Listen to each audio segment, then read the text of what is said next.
Welcome to this video on force and its components.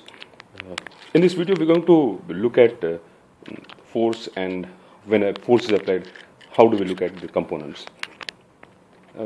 Just want to give a clarification before I start this video that if you have already studied vectors, then you may want to skip this video. This video is basically for students who have not studied vectors and are not aware of what components are. And I'm doing this video to help them understand the concept of work later on. So maybe this video is to be seen as a preparation for understanding work, which I will be doing in the next video.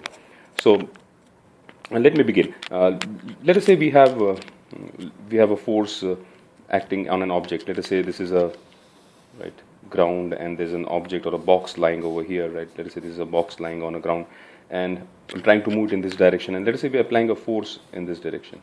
I'm representing force by this particular arrow, so it's showing its direction, and I'm not worried about the magnitude of the force so much as of now. It will have some magnitude, let us say 35 Newton or whatever. So this is a force which is acting in this particular direction, and the direction in which this box moves is probably this. The box starts moving along the ground. Now, when I'm applying a force in this direction, basically I'm applying two forces.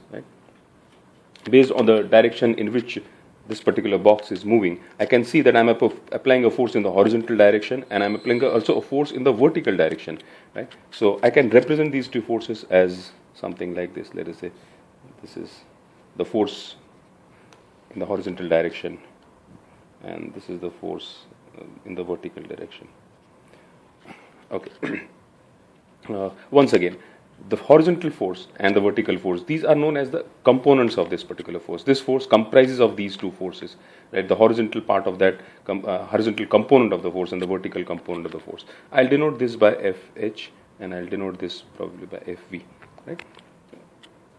It's easy to understand what this horizontal component is doing. It is dragging this box along the ground. As far as the vertical component is doing, it is trying to lift this box in the upward direction so that it is able to move easily. That's what we do when we are dragging a luggage bag on, say for example, on the railway platform.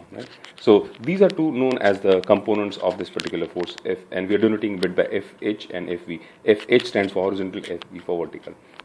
And in vectors, this is represented by F is equal to FH plus FV. And if you have not got an introduction to vectors, don't worry about this as of now. Just try to understand as to how this particular force has two parts, FH and FV. Now, if I look at a little bit of geometry, let me identify this as angle as theta. And let me draw this diagram again over here.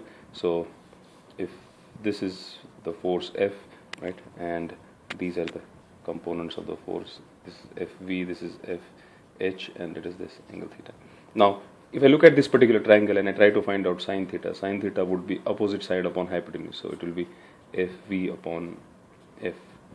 Therefore, FV, the vertical component, is F sine theta. And similarly, cos theta will be equal to FH upon F. And therefore, FH would be equal to F cos theta. Okay. So I have now an idea about the magnitude of the two components, FH and FV. If I know this particular angle, the angle that the direction of the force is making with the direction of this particular displacement, or the horizontal component, then I can find out the components of FH and FV. As I said earlier, the idea of introducing you to this very, very simple concept was to help you understand the concept of work.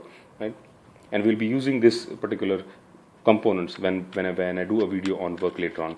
So to summarize this video, simple video again, force F has two components, FH and FV, and their magnitudes are FV is F sin theta and FH is F cos theta. And we will talk more about this when I do a video on work very soon. Thank you.